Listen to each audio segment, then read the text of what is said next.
Dean wa dekania ya Malava, na asanteni sana wenyeji wetu parokia ya Shisiru ambao mmefanya vizuri sana, mmetupokea vizuri, na naona kushiriki kwenu kumetusaidia pia kushiriki katika misa, na washukuru sana.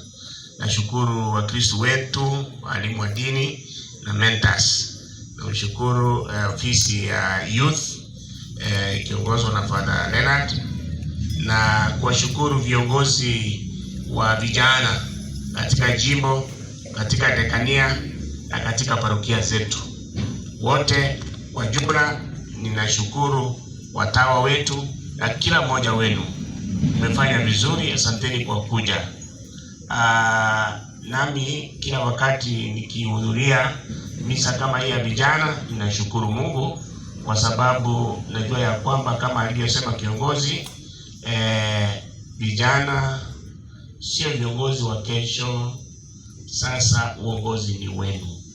Kwa hivyo mjue ya kwamba kazi yoyote ambayo mnaifanya ni kujiandalia aina ya jumuiya aina ambayo mngependa kukaa ndani yake. So asanteni sana.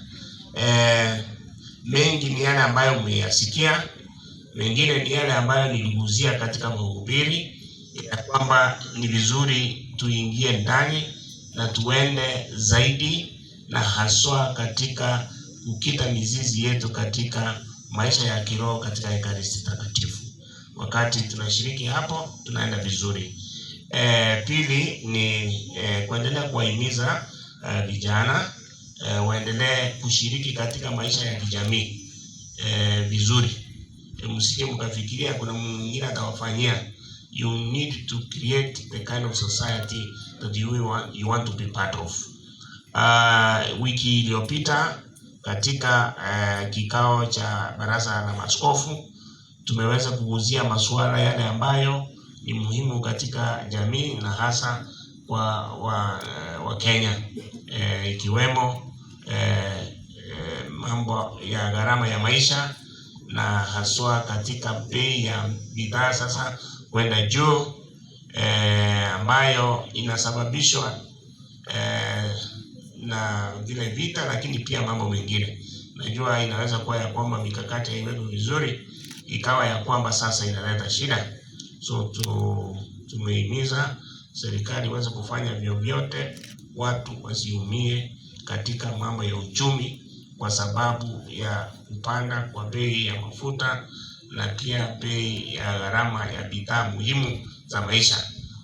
Government is always called upon to especially look upon the social necessities of Kenyans and make sure they cushion them from a very difficult life.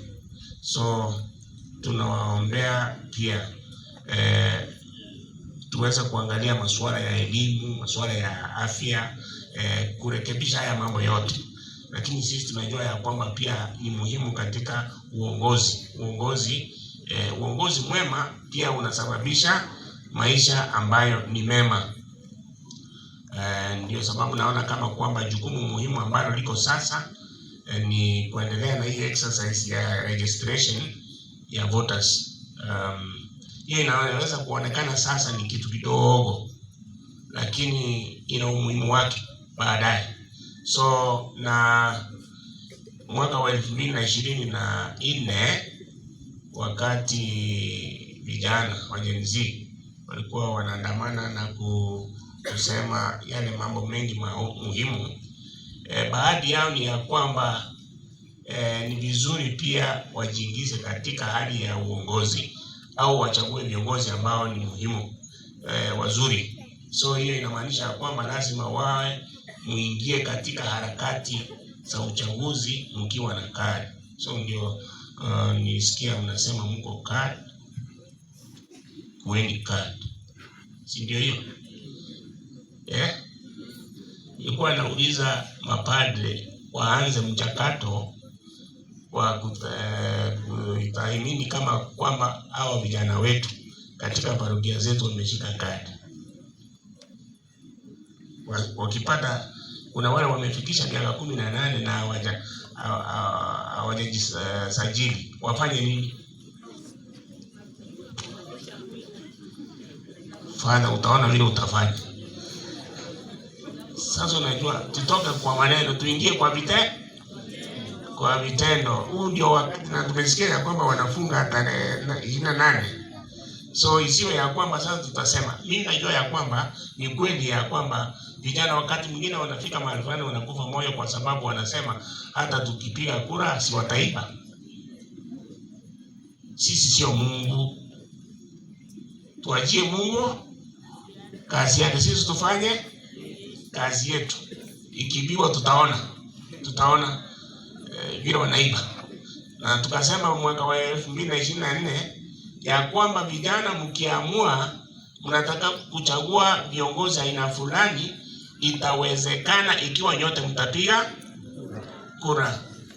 Na mkipiga kura zaidi ya milioni 1, mpigie mtu. Nani ataiba milioni 1? Ataiba aweke wapi? Tusione. Kwa hivyo inawezekana ya kwamba vijana mkija nyinyi nyote pamoja. Lakini shida ni zile mbili nilisema. Ya kwanza ya kwamba vijana inakuwa rahisi kununuliwa, wakaanza kuyumba. Pili, wanatumika vibaya, wakaanza mambo ya uhuni. So hayo mambo tuache, hayo mambo tusonge kutoka pale. Na nilisema ya kwamba sisi askofu, mapadre, ofisi yangu ya CHPD iko tayari kutembea na nyinyi na kuhakikisha ya kwamba mnaenda katika njia iliyo nzuri, na kile ambacho mnahitaji mtapata. Sasa mtu mmoja akaniambia ya kwamba mara nyingi vijana wana nia nzuri, wana mpango mzuri, lakini kuna watu ambao wanajua ya kwamba hawataki waende pale. Kwa hivyo wanawangoja. Wanauliza ni kitu gani vijana wanapenda aswa sana? Chakula. Na ni nini tena? Pesa. Na ni nini tena? Ile kitu ya kufanya nini? Ya kunywa. Sasa wanasema watawapa pesa ili wasiingie katika mambo ya kura. Watawapa pombe ili wapate, hata wakati watu wengine wanaenda kupiga kura, wao hawana hata nguvu za kwenda kupiga kura. But let us face the truth. That is the truth. How many people do you find drunk on the eve of elections? So many. And it must be that these people were given money, so they went drinking until they were asleep. They were asleep, so that they are not even there when votes are being counted, being cast. So that's what we are saying. Fathers, try to see how you help our young people, and especially those who are from our parishes, how they stay focused, and how they can go and vote, and how they can go and wait for the real results, so that we have the kind of country where we have good leaders. So we pray for you young people. Msife moyo ya kwamba tayari watu wengine wameanza kukanganya hii nchi, kwa hivyo hata sisi hatutaki kuingia hapo, afadhali tukae. Now that's why I think every day of registration is good, is okay. Kila siku ya kwenda kujisajili ni muhimu, including tomorrow. Kwa sababu msione kama ni vizuri, ni jambo la busara kwenda kuandamana, sijui kujua nini. Afadhali tuandamane, tuende tukafanye nini? Tujisajili ili tuwe na kura. Jihadhari na wanasiasa ambao sasa wanajifanya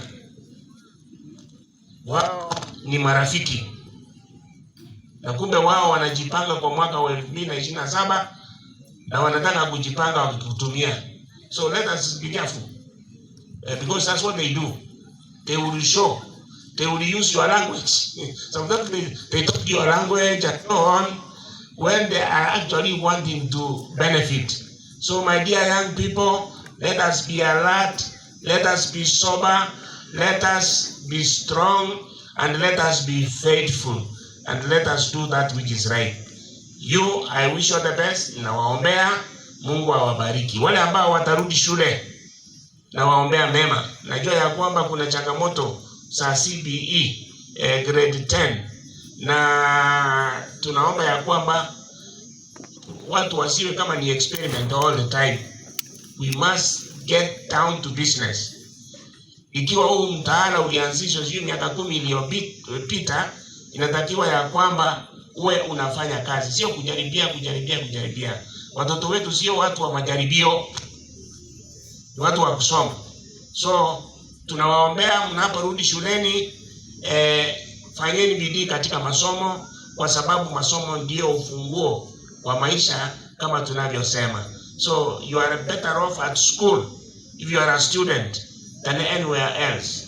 You are better off in your work, however small it is, kibarua, than to be on the streets. So dear young people, mnaporudi nyumbani, mnaporudi katika parokia zenu, Mungu awabariki na mfike salama salimini, na baraka zote ambazo tumepata siku ya leo ziweze kuwa nanyi sasa na siku zote. Asanteni sana.